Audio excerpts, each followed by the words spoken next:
Hi, everybody. I'm Brittany Lewis with Forbes Breaking News. Joining me now is my colleague, Forbes staff writer, Zach Everson. Zach, thanks so much for coming on. Great to be here again. You recently wrote this headline for Forbes, and I want you to break it down. Ted Cruz cleared by FEC of misusing campaign funds for book promotion. First, give us the backstory. What happened? So Ted Cruz, as many politicians do, wrote a book. In this case, it was his second book, One Vote Away, How a Single Supreme Court Seat Can Change History. And a week before it came out in September 2020, his campaign started advertising for it on Facebook, using campaign funds, political donated funds, directing supporters to go buy his book from retailers, which means that he would, any purchases would count towards paying back his advance or would count towards receiving royalties there. The Campaign Legal Center, a watchdog group regarding that, by their math, Cruz spent about $14,000 of political funds using it to try to profit in a personal way, which is illegal. So that's illegal. So is that why the FEC decided initially there was reason to believe Cruz violated the Federal Election Campaign Act? Yeah. So the complaint was filed in April 2021.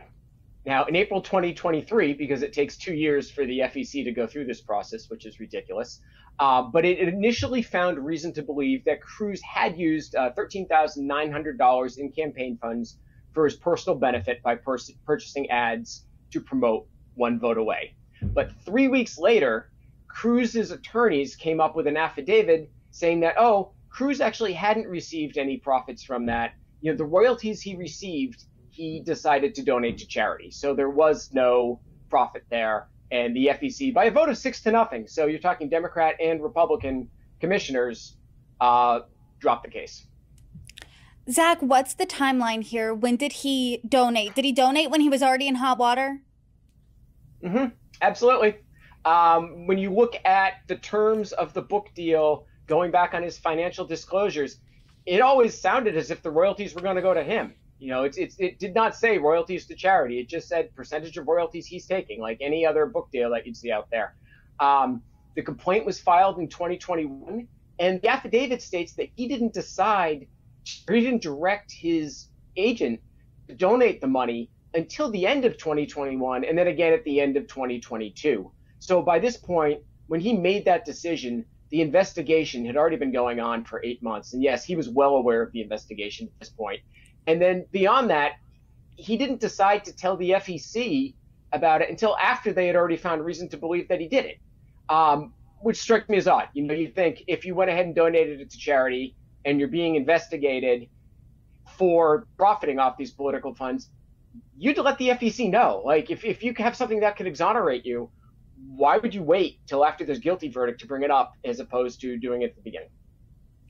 And let's say he was found guilty or responsible of this. What would have that punishment been? It would have been a minor fine. It would have been a fine, inconsequential. And honestly, he would have been fined a lot less than the amount of royalties that he ended up donating to charity. So he did take a financial loss here, it appears, by donating the money to charity rather than just taking the punishment from the FEC. So this loophole that he did find, did this benefit him in any way aside from absolving him of this responsibility? It certainly could, in that book publishers, when they're making deals with authors, they're looking at how many books they're going to sell.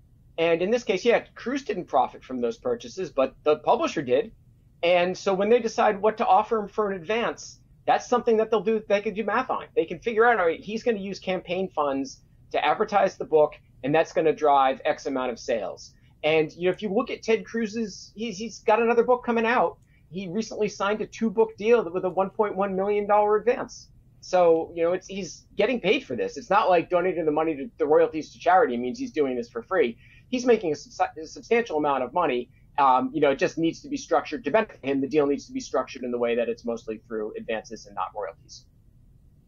Zach, you and I have had a lot of conversations regarding campaign funds, donor funds, and regardless of party affiliation, both Democrats and Republicans, I often find myself asking you, is this ethical? So I do want to take the 30,000-foot view here, and how is there this gray area when it comes to campaign finance?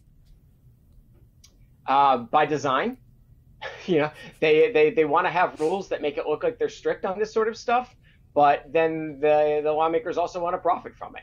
If you were to read the Senate ethic guidelines that allow them to get advances, it's part of a ban on honoraria, but it's specifically about saying, oh, book advances are fine, royalties are fine. And it's only after that there's a bit of a public outcry on this sort of stuff that you will see them step back a little bit and maybe tighten up the rules. But Cruz has made $1.8 million as an author while he's been in the Senate. Elizabeth Warren, $4.6 million. Bernie Sanders to 2014 is $2.8 million. So it is certainly a good way to, supplement your income by publishing books while being in office.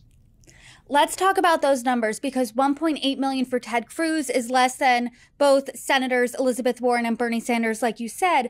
But is that number typical for high-profile officials to be receiving, or is that more par for the course? Spread out over 4 books, it seems about average. He's published several books. I was looking at some other alums, and typically the ones who've made the money. I mean, Warren has published, I think it's 11 books. Not all while she's in the Senate, but she's still drawing royalties. Bernie's countless books as well. So, that amount of books that he's published is about par. 1.8 million spread out over his time in office. I'm curious how that stacks up to his annual Senate salary. What's that number? He makes $174,000 in the Senate as a senator, and this is just about the same. He's not getting it annually. It's coming in chunks, more towards the tail end of his time in the Senate right now, but it's about the same. He's essentially doubling his salary by publishing these books. And are there any upcoming books from the Texas senator? There is. His next publication, Unwoke: How to Defeat Cultural Marxism in America. It seems like Marxism is then defeated when you have senators being able to cash in very capitalistic manner. But that book is coming out in November, and I believe that is the first book of his 2-book, $1.1 million deal. So there will be a subsequent book, I'm guessing within the next year or so after that one comes out. Well, Zach, I'm sure you will be following the money on that one. And thank you so much for coming on. Thank you for your insights as usual, and we will have you back soon. Of course, looking forward to it.